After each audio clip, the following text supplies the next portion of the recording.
Hello student, कैसे हैं सभी। उम्मीद करता हूँ सभी ठीक होंगे। एक बार फिर से स्वागत है आप सभी का आपके अपने यूट्यूब चैनल पैशन केमिस्ट्री पर। तो लास्ट वीडियो में जैसे मैंने आपको बताया था स्ट्रक्चर ऑफ हाइड्राइड और उसमें क्या बताया था आपको बॉन्ड एंगल के बारे में कि बॉन्ड एंगल किस केस में डिक्रीज होगा, किस केस में इंक्रीज होगा, वो सब बातें हम कर चुके हैं। और हाइड्राइड किसके बताए थे मैंने, जैसे अमोनिया का एग्जांपल लिया था और फॉस्फीन का एग्जांपल लिया था। ठीक है, तो आज हम प्रॉपर्टीज ऑफ हाइड्राइड करने वाले हैं। तो शेप हो गया था, ठीक है, उनकी शेप कैसी होगी, एंगल कैसे इंक्रीज होगा या डिक्रीज होगा, एंगल इंक्रीज हो रहा है तो क्यों हो रहा है, डिक्रीज हो रहा है तो क्यों हो रहा है, वो सब बातें हमने कर ली हैं। अब हम डिस्कस करने वाले हैं प्रॉपर्टीज में हम क्या डिस्कस करेंगे, boiling point, melting point, thermal stability, solubility, ये कुछ प्रॉपर्टीज हम डिस्कस करने वाले हैं। क्लियर है? तो चलिए स्टार्ट करते हैं आज का वीडियो। और स्टार्ट करने से पहले सभी बच्चे अपने पास पेन और नोटबुक रखें और साथ साथ में अपने नोट्स खुद से प्रिपेयर करें और इम्पोर्टेंट पॉइंट को मार्क करें। ठीक है, तो चलिए स्टार्ट करते हैं। तो सबसे पहली जो प्रॉपर्टीज है हाइड्राइड की वो आती है फर्स्ट बॉइलिंग पॉइंट। कौन सी प्रॉपर्टीज है? Boiling point. तो बॉइलिंग पॉइंट की अगर हम बात करते हैं, अगर मैं वेरिएशन देखूं मॉलिक्यूलर मास, ठीक है, मॉलिक्यूलर मास और बॉइलिंग पॉइंट में रिलेशन, तो आपका क्या आएगा? देखिएगा, ये आपका एक ग्राफ बनाने की हमने कोशिश की। इधर आपका क्या है? मॉलिक्यूलर मास और इस एक्सिस पर है, एक्स एक्सिस, वाई एक्सिस पर आपका बॉइलिंग पॉइंट। तो इन दोनों में जो बॉइलिंग पॉइंट है और मॉलिक्यूलर मास है, क्या रिलेशन है, कैसे चेंज हो रहा है, तो आपको पता है कि जो जैसे हम बात करते हैं मॉलिक्यूलर मास की, इधर से चल रहे हैं, इधर आपकी इस एक्सिस पर जो आपका मॉलिक्यूलर मास है वो इंक्रीज हो रहा है। इधर जो मॉलिक्यूलर मास है वो क्या हो रहा है? इंक्रीज हो रहा है। और इधर ऊपर क्या है आपका जो बॉइलिंग पॉइंट है वो इंक्रीज हो रहा है। जैसे फॉर एग्जांपल अगर हम यहाँ पर रखते हैं बॉइलिंग पॉइंट की वैल्यू 85.5, यहाँ जाकर के कुछ वैल्यू आपकी है 2106, ठीक है, यहाँ आपकी कुछ वैल्यू है, यहाँ कुछ वैल्यू है, ठीक है, 220, और इधर जाकर के आपकी क्या है 250.6। तो कुछ ऐसे मैंने रफली डाटा लिया आपका, ठीक है। और इधर आपका मॉलिक्यूलर मास जैसे इंक्रीज हो रहा है, यहाँ 14 से लगा लो आप, 14 है, इधर लेकर के 50 या 160 तक मॉलिक्यूलर मास गया है, 160 तक आपका क्या है? मॉलिक्यूलर मास इंक्रीज हुआ है। तो इसमें एक ग्राफ कुछ आपको ऐसा मिला कि यहाँ से चले तो एकदम से जो आपका ऐसे, ठीक है, और एकदम से फ्लो डाउन आकर के जो आपका है इस तरीके से फिर से इंक्रीज होता चला गया। ये ग्राफ आपको देखने को मिला। तो सबसे पहले यहाँ कुछ पॉइंट बना देते हैं, ये वाला। तो यहाँ से यहाँ आपका क्या हो रहा है? जो बॉइलिंग पॉइंट डिक्रीज। तो सबसे पहले जो है नाइट्रोजन फैमिली में फर्स्ट एलिमेंट क्या होता है? नाइट्रोजन, और उसका जो हाइड्राइड है वो क्या है? NH3। फिर आपका क्या है? PH3। फिर उसके बाद आर्सेनिक ASH3 का हाइड्राइड, फिर SbH3 और एट लास्ट BiH3। तो इसका देखो ये ग्राफ आपको क्या बता रहा है, बिल्कुल ध्यान से समझना है। ग्राफ आपको क्या बता रहा है? ये ग्राफ आपको ये बताने की कोशिश कर रहा है कि तब हम नाइट्रोजन का बॉइलिंग पॉइंट देखते हैं और PH3 का बॉइलिंग पॉइंट देखते हैं, तो नाइट्रोजन का जो अमोनिया का बॉइलिंग पॉइंट देखते हैं और जो फॉस्फीन है इसका बॉइलिंग पॉइंट देखते हैं, तो जो अमोनिया है आपके पास इसका बॉइलिंग पॉइंट ज़्यादा है as comparison to PH3। Reason ये क्यों है ऐसा, ये सुनिएगा। नाइट्रोजन का जो साइज है वो स्मॉल होता है, जो नाइट्रोजन का साइज है वो क्या होता है? स्मॉल होता है। और स्मॉल होने की वजह से क्या, उसकी इलेक्ट्रोनेगेटिविटी भी ज़्यादा है, ठीक है। इसका रीज़न मैं आपको बता रहा हूँ, ठीक है। तो आपका क्या है? The size of nitrogen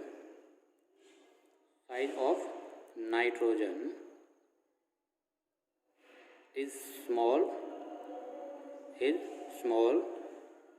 so it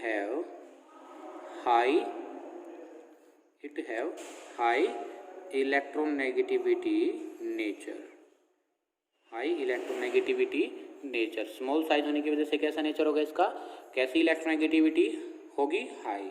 तो इलेक्ट्रोनेगेटिविटी हाई हुई तो ये क्या होगा, when nitrogen combine with hydrogen, then formation of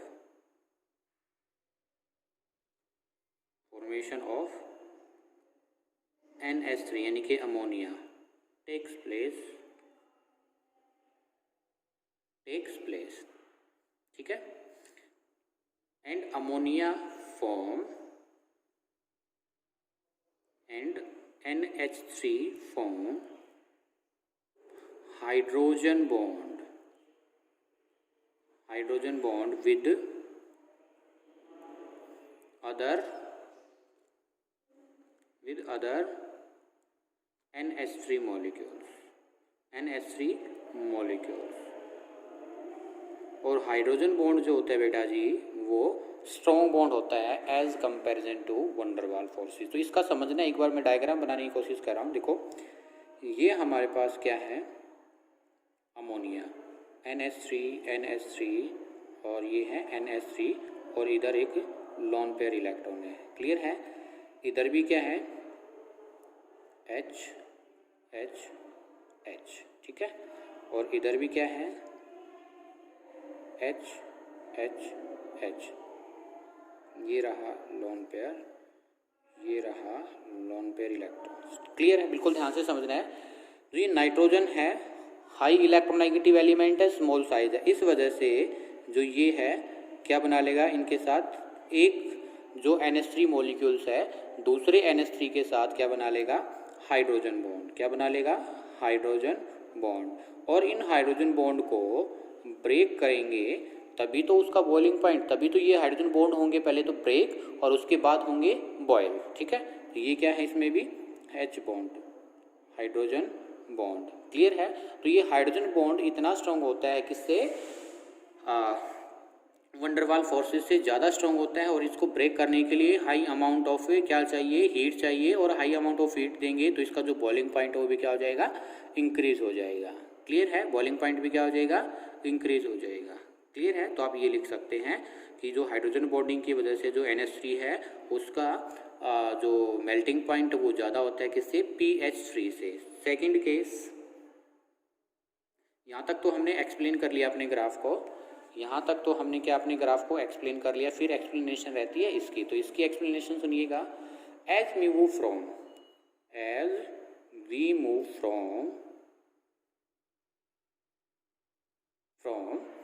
PH3 to BiH3, जैसे ही हम PH3 से BiH3 की तरफ मूव किए तो आप देखिए there is regular increasing, there are regular increasing in boiling point,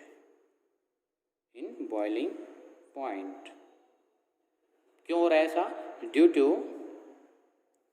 to increase in van der Waal force of attraction, van der Waal force of attraction, van der Waal force of attraction continuously से increase हो रहा है, ठीक है। इस वजह से जो है बॉइलिंग पॉइंट रेगुलरली, तब हम कहाँ से कहाँ मूव करते हैं, PH3 से BiH3 मूव करते तो हमारा जो है बॉइलिंग पॉइंट इंक्रीज हो रहा है। देखो यहाँ से यहाँ गए इंक्रीज, ठीक है। ये एक्सप्लेनेशन आपकी किसकी, बॉइलिंग पॉइंट की, किसकी है, बॉइलिंग पॉइंट की। फिर बात कर लेते हैं हम मेल्टिंग पॉइंट। क्या करेंगे, मेल्टिंग पॉइंट की बात करेंगे। सेकंड जो प्रॉपर्टीज हाइड्राइड की वो है मेल्टिंग पॉइंट। और काफ़ी बार पूछा जाता है आपसे NH3 PH3 SH3 SBH3 BiH3 को अरेंज कर दिए in increasing order of boiling point या in increasing order of a melting point, ठीक है। लिख लीजिए आप एक बार, मेल्टिंग पॉइंट। जो सेम ऑर्डर बॉइलिंग पॉइंट का है वही क्या होगा, मेल्टिंग पॉइंट का ऑर्डर होगा। जो ग्राफ बनेगा वो भी कैसे बनेगा, इसमें भी एक एक्सिस पर हम मेल्टिंग पॉइंट ले लेंगे, इस एक्सिस पर MPT मेल्टिंग पॉइंट इंक्रीज हो रहा है, इधर मॉलिक्यूलर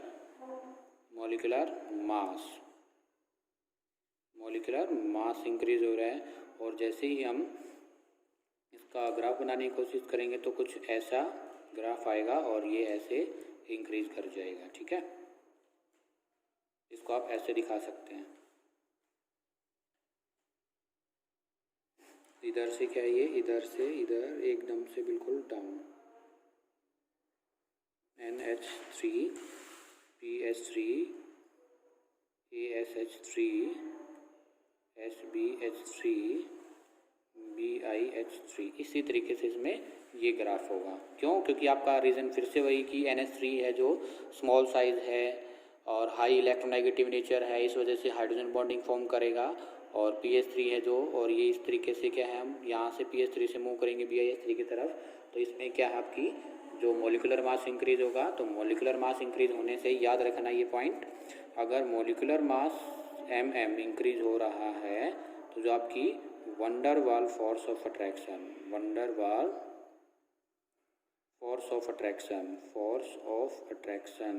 वो भी क्या होता है, इंक्रीज होता है।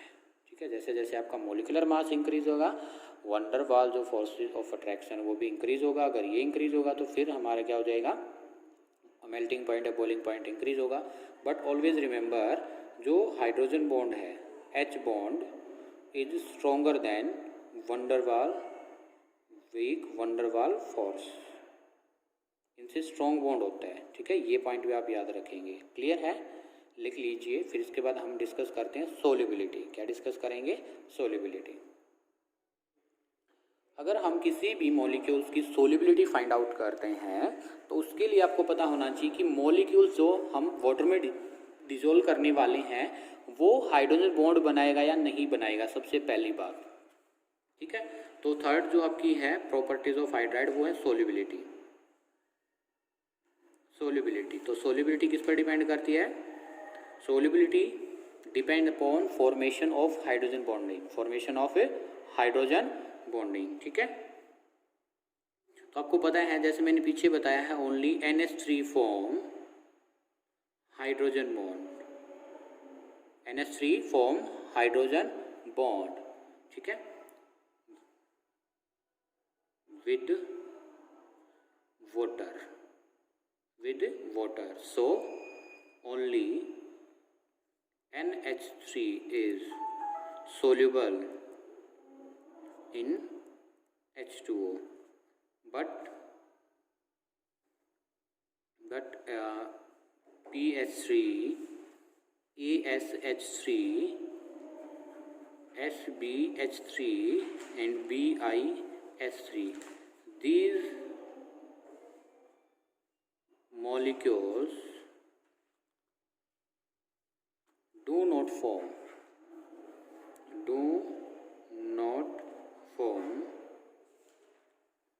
Hydrogen bond. ये हाइड्रोजन बॉन्ड फॉर्म नहीं करते हैं, so they are insoluble in water. तो ये सोल्युबिलिटी का कॉन्सेप्ट है। तो आपसे इसमें ये पूछा जा सकता है, कोई भी आपको दे सकते हैं हाइड्राइड ऑफ ग्रुप 15 एलिमेंट और पूछेगा आपसे, बताइए which is soluble in H2O। ये H2O में NH3 सोल्युबल होगा और ये जो आपके हैं रिमेनिंग 4 ये क्या है, वाटर में सोल्युबल नहीं होंगे, because they do not form hydrogen bond with water. Clear है, अगर ये हाइड्रोजन में जो है अगर ये आपके वाटर में डिजोल्व नहीं होंगे तो किस में होंगे, हो सकता है ये आपकी जो डिजोल्व हो ये ऑर्गेनिक सॉल्वेंट में डिजोल्व हो सकते हैं। किसमें, ऑर्गेनिक सॉल्वेंट में। ठीक है, फिर इसके बाद है thermal stability of A hydride. Thermal stability, तो सबसे पहले आपको ये पता होना चाहिए कि थर्मल स्टेबिलिटी का मीनिंग क्या है। थर्मल स्टेबिलिटी का मतलब बेटा जो होता है वो होता है कि वो हीट के प्रति कितना स्टेबल है। हीट अगर हम किसी भी मॉलिक्यूल्स को देंगे और हीट देते रहें वो कब तक स्टेबल रहेगा, ये आपका क्या है, थर्मल स्टेबिलिटी। ठीक है, थर्मल स्टेबिलिटी क्लियर है। तो जो थर्मल स्टेबिलिटी है ये डिपेंड करता है आपका कि जो बॉन्ड की स्ट्रेंथ है, बॉन्ड कितना स्ट्रॉन्ग है कितना वीक है उस पर डिपेंड करेगा। ठीक है, तो जैसे हम मूव किए नाइट्रोजन, फॉस्फोरस, आर्सेनिक, एंटीमनी और बिस्मिथ, तब हम टॉप टू बॉटम मूव कर रहे हैं। क्या कर रहे हैं, टॉप टू बॉटम मूव कर रहे हैं। तो आपको पता है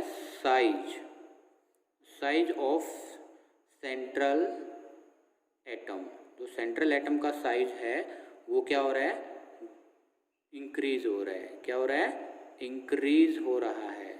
क्योंकि मैंने पहले आपको 11th क्लास में, या जो है आप सीख के आए होंगे 11th क्लास में, या मैंने भी आपको बताया था, तब मैंने फिजिकल प्रॉपर्टीज़ कराई थी कि ऊपर से नीचे आते टाइम जो आपका साइज है वो इंक्रीज होता है। तो size of central atom increase हो रहा है। तो साइज अगर इंक्रीज होगा, साइज इंक्रीज अगर आपका इंक्रीज होता है तो ये टेंडेंसी टू फॉर्म, जो टेंडेंसी होती है, tendency to form covalent bond, to form covalent bond, जो टेंडेंसी है कोवलेंट बॉन्ड बनाने की वो क्या हो जाएगी, is decrease.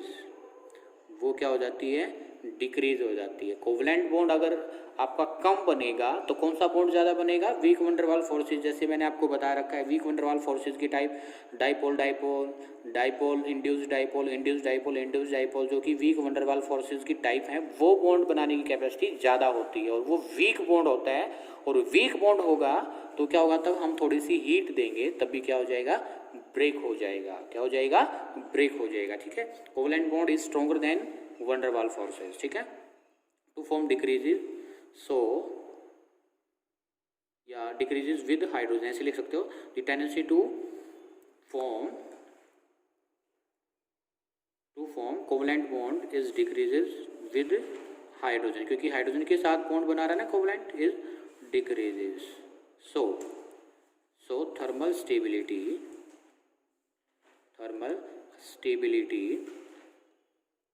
is decreases,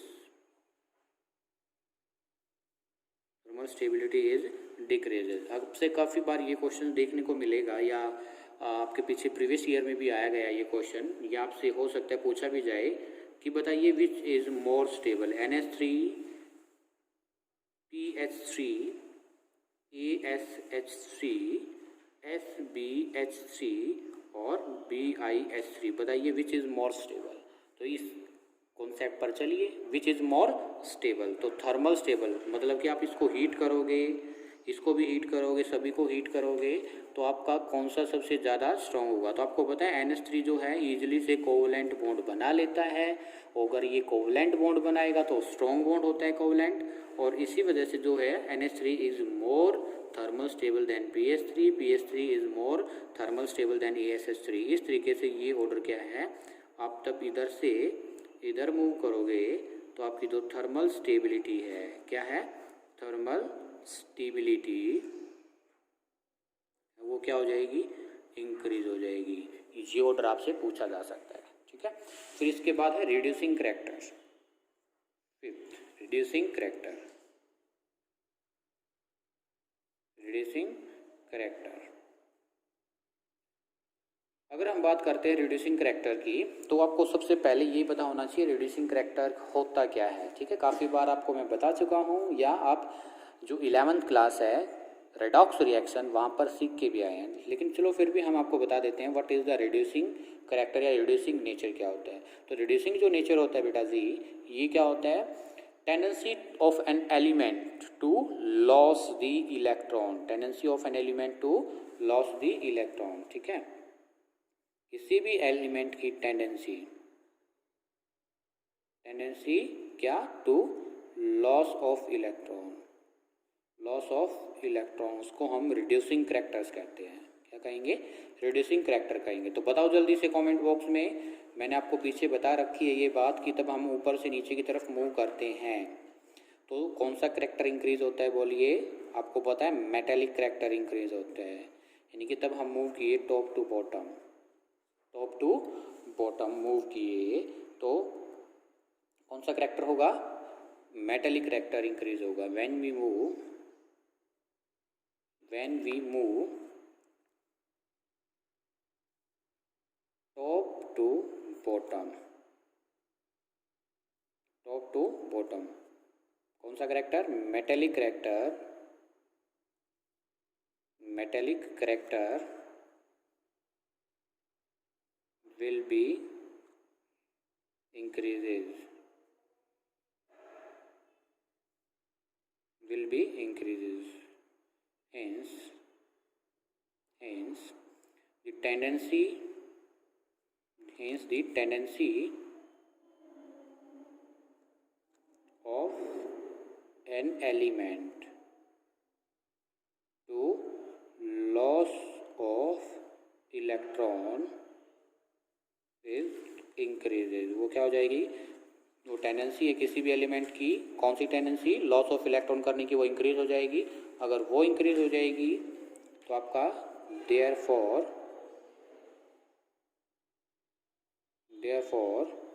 reducing character will be increases, reducing character will be increases, वो क्या हो जाएगा? इंक्रीज हो जाएगा। क्लियर है? तो ये आपकी क्या थी? Properties of A hydride. क्या थी ये? Properties of A hydride. ठीक है, अभी एक दो क्वेश्चन करते हैं और एक प्रॉपर्टीज और भी है, बेसिक नेचर। क्या है? बेसिक नेचर बहुत ही इंपॉर्टेंट है। और इसके बाद हम करते हैं एक क्वेश्चन, जल्दी से लिखिए आप जब तक। ये लिख लिया? चलिए देखिए क्वेश्चन आपसे क्या कर रहा है, why BH3 act as a good reducing agent.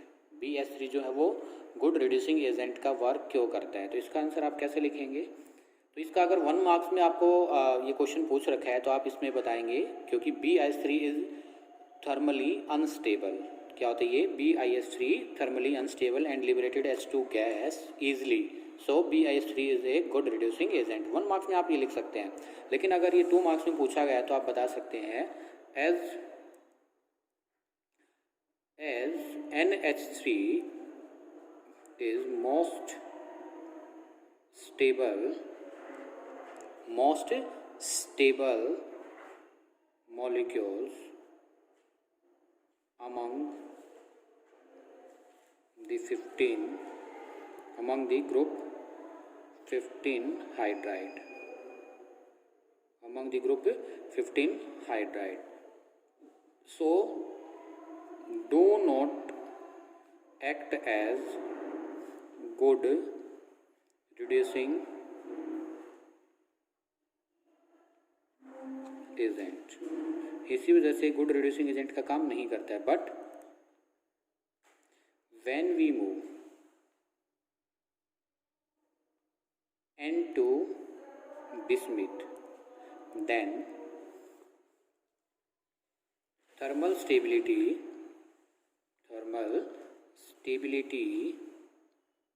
of group 15 element is decreases. Hence liberation of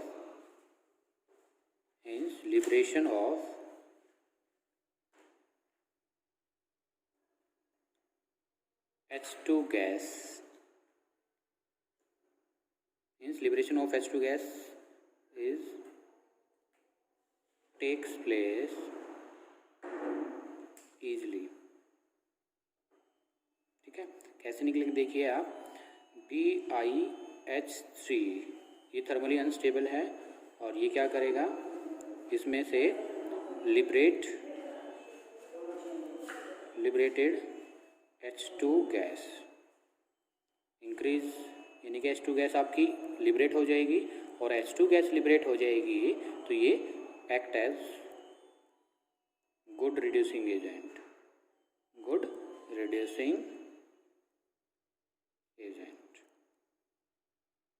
और वैसे मैंने बताया मेटेलिक करैक्टर इंक्रीज होगा, मेटेलिक करैक्टर इंक्रीज होगा तो ये हाइड्राइड जो है इजीली से हाइड्रोजन गैस को रिमूव कर देते हैं। इसके बाद है basic nature.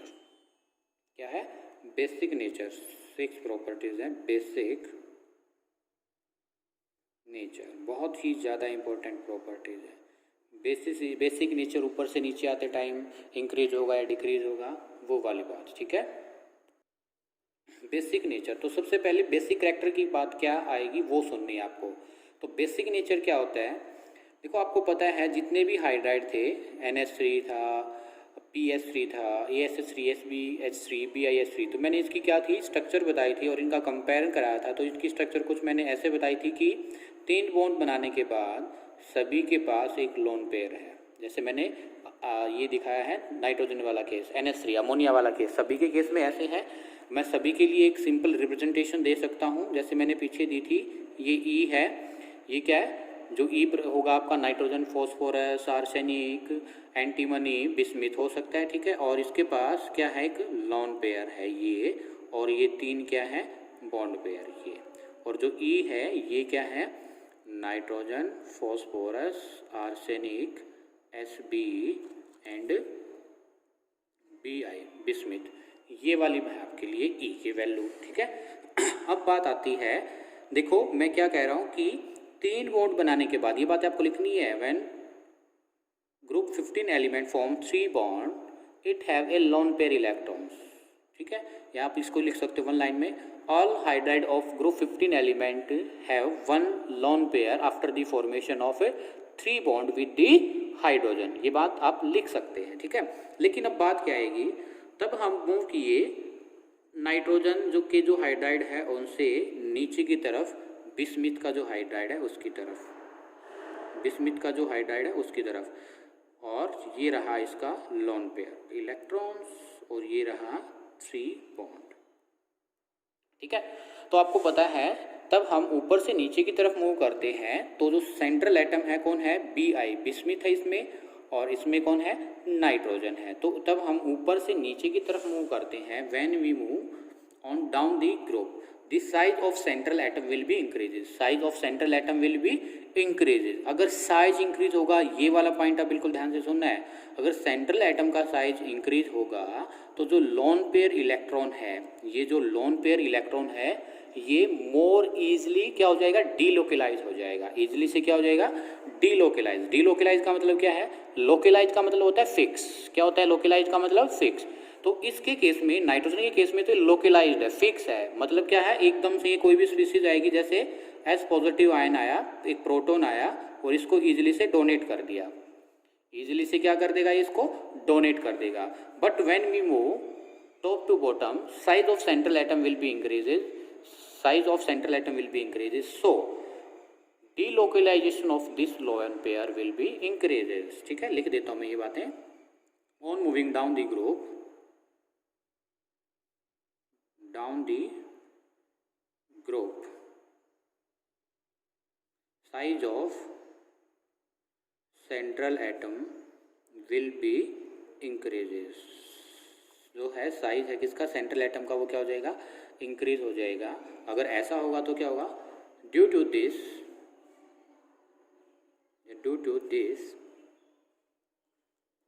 Loan pair electron is delocalized, delocalized का मतलब क्या है, not easily free for donation to a proton। मतलब डिलोकलाइजेशन होने के बाद वो इजीली से फ्री नहीं है एक प्रोटॉन को डोनेट होने के लिए, ठीक है। So basic character will be decreases, so basic character will be decreases,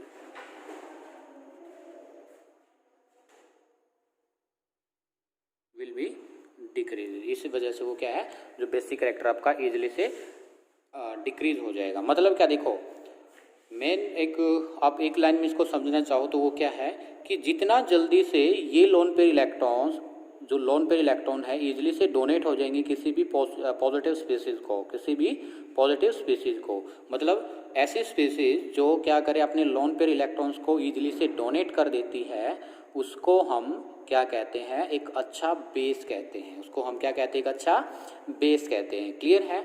तो देखो नाइट्रोजन के केस में क्या ये इजीली से डोनेट हो जाता है, because these lone pair are localized form, but when we move top to bottom size of central atom will be increases. Size का मतलब क्या है, इसका साइज बढ़ने से क्या है, अब इसके पास और स्पेस हो गया है इधर उधर घूमने के लिए अवेलेबल स्पेस बढ़ गया है इसके पास।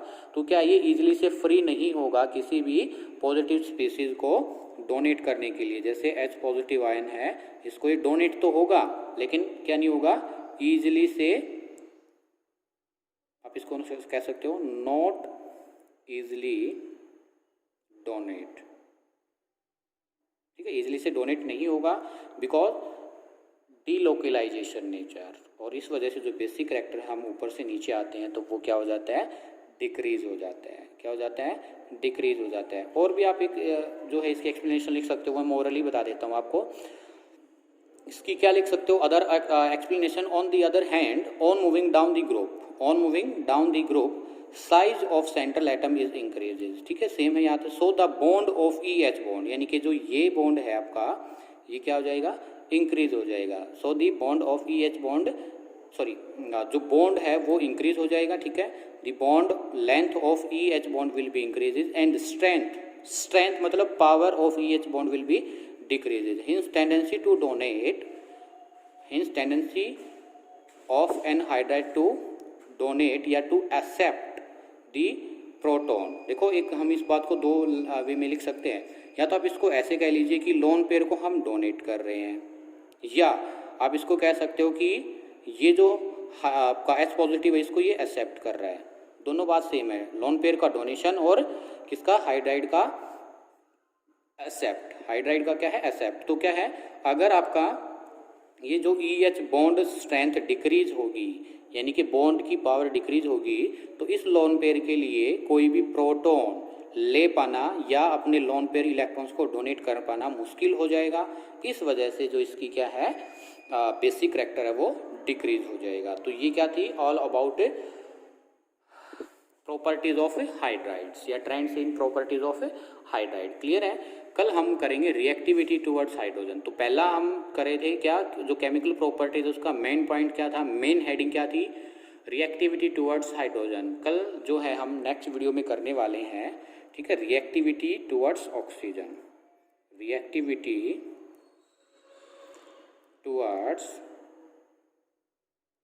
ऑक्सीजन, ये बहुत इंपॉर्टेंट है। मैं कह सकता हूँ हाइड्रोजन वाले से ये क्या है, मोस्ट इंपॉर्टेंट है, मोस्ट इंपॉर्टेंट देन हाइड्रोजन वाले जो आपकी प्रॉपर्टीज थी।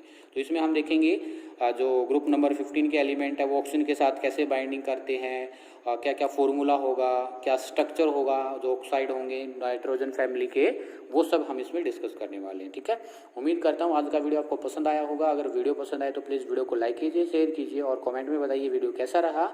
और जाते टाइम अगर आप मेरे चैनल पर नए हैं तो प्लीज़ चैनल को सब्सक्राइब ज़रूर करें। थैंक